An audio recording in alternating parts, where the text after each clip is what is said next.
Bonjour à tous, j'espère que vous allez bien, je suis ravie de vous retrouver aujourd'hui pour vous parler de la méthode de rangement KonMari qui a été élaborée par Marie Kondo, donc qui est l'auteur de ce livre-ci qui s'appelle La magie du rangement, que je vous avais montré dans ma précédente vidéo. Je sais plus si c'était la vidéo haul ou la vidéo favori, mais enfin c'est une des deux. Donc c'est vraiment le best-seller en termes de rangement. Et Marie Kondo a été, c'est écrit à l'arrière en fait, a été élue dans le top 100 des personnalités les plus influentes en 2015. Donc aujourd'hui je vais vraiment essayer de vous expliquer et de vous résumer en fait dans les grandes lignes la méthode de rangement de Marie Kondo.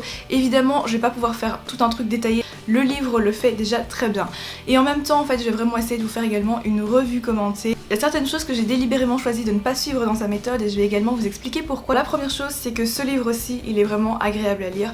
Je l'ai lu assez rapidement et en 3-4 jours je l'avais complètement fini. Ce que j'ai également beaucoup aimé dans son livre c'est qu'elle parle vraiment du rangement. Le rangement c'est pas juste une corvée à faire, ça va vous apporter un peu plus que ça parce que vous aurez le temps de réfléchir un peu sur ce que vous possédez. Finalement ça vous permet également de faire le ménage en vous. Il y a beaucoup d'exemples et d'anecdotes dans ce livre, ce que je trouve bien parce que ça illustre très bien les propos et la direction dans laquelle elle veut nous emmener. J'ai trouvé ça peut-être un peu long, après je comprends parfaitement pourquoi ils sont là dans le livre parce que c'est vrai que ça permet de peut-être mieux guider en fait dans le rangement. Et il faut savoir quand même que Marie Kondo elle est japonaise, donc forcément sa vision du rangement, sa vision de la vie est très ancrée dans la culture japonaise. Et du coup ils ont je pense aussi un côté plus spirituel avec les objets, un lien peut-être avec les objets qu'on a pas ici, enfin qu'on ne connaît pas ici en Occident. Donc ça peut surprendre ou bien même déplaire à certains, ce que je peux comprendre, mais personnellement j'ai trouvé ça justement très intéressant de voir une autre vision du coup. Alors la méthode de rangement de Marie Kondo en fait, elle est ultra simple. En fait dans cette méthode-ci vous avez que deux grandes étapes, et deux grandes étapes super faciles. La première étant donc le tri, en fait vous allez vraiment vous débarrasser de tout ce qui vous encombre autour de vous, et la deuxième étape c'est le rangement à proprement parler. Son idée c'est vraiment de faire un tri et un rangement rapide et en une seule fois. J'ai pas mal de choses chez moi pour être honnête avec vous, j'en ai beaucoup plus que j'en ai besoin aussi, voilà, j'en suis consciente, c'est ça que je voulais dire. Mais du coup si vous savez pas faire ça vraiment en un coup, ce qu'elle propose c'est très simple, c'est de diviser par catégorie d'objets. Pour l'ordre de tri, il y a également un ordre à respecter, en tout cas qui est conseillé, c'est de ne pas commencer par des objets qui ont une forte valeur sentimentale parce que c'est plus compliqué de s'en détacher. Donc comme conseillé dans son livre, j'ai commencé par les vêtements, et dans les vêtements il y a des sous-catégories et on peut commencer par on peut suivre un certain ordre pour que ce soit plus rapide. Alors ce qu'elle conseille également c'est que pour tous les objets d'une même catégorie, vous les prenez vraiment tous et vous les réunissez dans une pièce, et puis chaque objet vraiment un par un, vous les prenez en main, vous les tenez et vous vous posez qu'une seule question pour décider si vous gardez l'objet ou bien si vous jetez l'objet. Et donc la question est vraiment très simple, c'est est-ce que cet objet me rend heureuse ou heureux? Est-ce que c'est un objet qui vous met en joie tout simplement? Et donc à partir de là vous décidez, c'est qu'une seule question, il n'y a pas vraiment de demi-mesure, c'est soit oui soit non. Peut-être parfois pour 2-3 objets j'ai quand même eu une hésitation. Et ce que j'aime beaucoup c'est qu'il n'y a pas de mesure en fait, vous n'avez pas par exemple une directive qui vous dit vous devez garder plus ou moins 15 t-shirts, plus ou moins 5 pantalons, etc. Vous gardez vraiment les objets en fonction de ce que vous aimez, de ce que vous préférez, donc ça s'adapte vraiment de manière personnalisée à chacun finalement. Vous ne devez pas vous limiter en fait à un nombre d'objets. La vision de Marie Kondo c'est de garder chez soi les objets qu'on aime. Finalement c'est un peu juste parce que vous n'allez pas garder des choses que vous aimez pas pour vous encombrer chez vous et polluer un peu votre intérieur quoi. En fait, je dois vous avouer qu'il y a deux choses que j'ai pas suivies. La première c'est par rapport aux papiers, parce qu'en fait il y a un chapitre qui vous explique comment vous débarrasser des papiers, je parle des papiers administratifs etc. Et en fait si vous suivez vraiment sa méthode à la lettre, vous allez vous apercevoir que vous pourriez presque tout jeter, et évidemment ne faites pas ça s'il vous plaît. Légalement vous êtes obligé de conserver certains documents. Si vous n'êtes pas sûr et que c'est un papier original, je vous conseille quand même de conserver le document chez vous, ça prend pas tant de place que ça.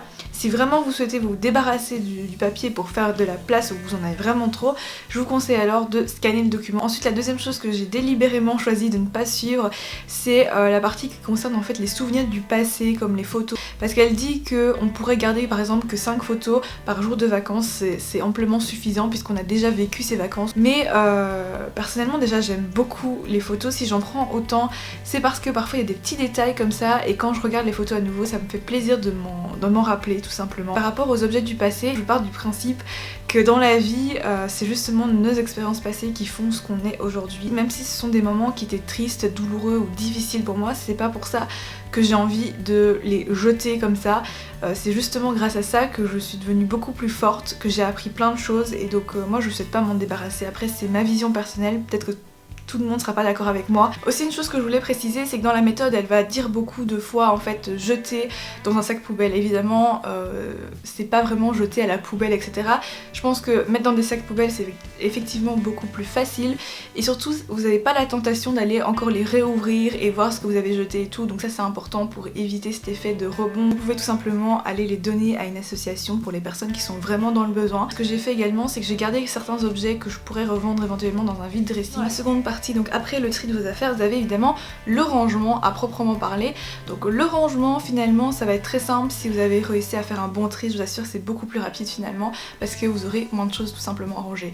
Alors la première chose c'est vraiment de décider un lieu attitré pour chaque objet et après ne plus jamais changer et comme ça vous allez prendre l'habitude à chaque fois ranger directement cet objet dans cet endroit là parce que c'est sa place tout simplement. Alors je pense que ce qui m'a le plus marqué en fait dans sa méthode de rangement c'est surtout pour le pliage. Alors là vous allez me dire le pliage, mais oui je parle du pliage de vêtements, franchement c'est quelque chose qui m'a vraiment aidé pour ça, surtout que j'ai construit un nouveau dressing, je vous ferai une vidéo à part dessus, ne vous inquiétez pas. Ça m'a vraiment permis de pouvoir ranger en fait tous mes vêtements comme je l'ai toujours rêvé, de manière vraiment aérée, espacée, en mettant en valeur chaque pièce de mon dressing. Donc sa méthode de pliage, je pense que je ferai également une vidéo entière sur le sujet parce que j'ai trouvé ça super intéressant. Mais dans le livre, je pense qu'il n'y a qu'une seule ou deux pages en fait qui sont consacrées vraiment au pliage. En fait, ça vous explique la méthode. Je vous avoue que moi j'ai un peu galéré à trouver comment faire tenir les vêtements correctement. C'est de ne pas empiler en fait vos vêtements les uns par dessus les autres puisque vous les avez pliés donc normalement horizontalement. Donc la solution c'est du coup de plier tous vos vêtements verticalement. En fait il faut vraiment plier le vêtement de manière le plus compacte possible. De toute façon je vous ferai la démonstration dans une prochaine vidéo qui arrive très rapidement. Franchement ça m'a beaucoup aidé parce que mes vêtements ne sont plus entassés les uns sur les autres. Je n'ai plus peur de défaire une pile de vêtements en prenant le dernier t-shirt qui se trouve en bas. Et du coup moi j'ai trouvé que c'était super intéressant, j'arrive à voir vraiment tous mes t-shirts et en plus ils sont beaucoup moins pliés parce qu'il n'y a pas ce poids qui est par dessus quoi, donc ça c'est vraiment sympa. Pour classer et ranger les vêtements, Marie Kondo en fait elle vous conseille de classer déjà par couleur, donc vraiment faire une espèce de montée par la droite. Donc montée par la droite c'est à votre droite, avoir les vêtements les plus courts, ceux peut-être les plus fins en matière également, et puis terminer, enfin aller progressivement vers la gauche par des vêtements de plus en plus longs ou avec des matières de plus en plus lourdes par exemple. Donc du coup moi j'ai mis tout ce qui est manteau très long etc. vraiment tout à la gauche de mon dressing et c'est vrai que quand maintenant je le vois visuellement je le trouve beaucoup plus net, beaucoup plus aéré et moi ça me plaît beaucoup. De toute façon je vous ferai un dressing tour pour que vous puissiez vraiment voir de quoi je parle. Ce que j'aime aussi dans cette méthode de rangement en général c'est que vous n'avez pas besoin, et justement elle le dit dans son livre, vous n'avez pas besoin d'acheter encore plus de rangements révolutionnaires etc. parce que plus vous allez acheter de rangements, et ça je suis vraiment assez d'accord, au final vous allez ranger tout votre désordre dans des tiroirs pour pas les voir ou dans des armoires et vous n'allez pas vous rendre compte que chez vous en fait ça a l'air juste rangé à l'extérieur mais pas à l'intérieur. Alors l'auteur conseille également de ne pas éparpiller les espaces de rangement, donc c'est-à-dire de garder au maximum possible toute la même catégorie d'objets ensemble en fait. Par exemple ne pas laisser traîner un sac à main à l'entrée et puis dans votre rangement à sac à main. Alors ça c'est quelque chose que j'ai pas vraiment suivi pour être honnête avec vous, en ce qui concerne les chaussures notamment, parce que moi les chaussures je peux pas les remettre dans mon rangement, enfin dans mon placard à chaussures si je sais que je viens de les porter. J'aime bien généralement un peu les nettoyer parce que sinon si j'étais dans un parc ou dans le sable, il y a du sable qui va aller dans mon placard. N'empilez jamais les choses, préférez le rangement vertical. Donc pour les papiers par exemple elle conseille de les mettre dans un, vous savez ce que j'ai sur mon bureau également, les petits séparateurs comme ça, vous glissez vos feuilles, elles tiennent du coup debout. Pas besoin d'éléments de rangement spéciaux, donc effectivement vous n'avez pas besoin d'acheter plein de séparateurs. Après moi j'ai voulu vraiment donner à mon dressing en fait un aspect visuel agréable, donc j'ai acheté quelques petites choses notamment au niveau des cintres parce que j'aime bien que les cintres soient tous à peu près pareils pour avoir finalement un dressing assez rangé. Je pense que c'est un peu la clé pour avoir un dressing assez net. Les petits compartiments en tissu de chez Ikea que j'adore et qui sont tout blancs parce que voilà visuellement c'est ce que j'aime, je pense que si vous suivez un peu mes vidéos vous le savez déjà. Pour moi le rangement ça doit rester un plaisir, donc j'ai juste suivi ce que j'avais envie de faire finalement, même si je pense pas qu'elle le conseille dans le livre mais peu importe hein.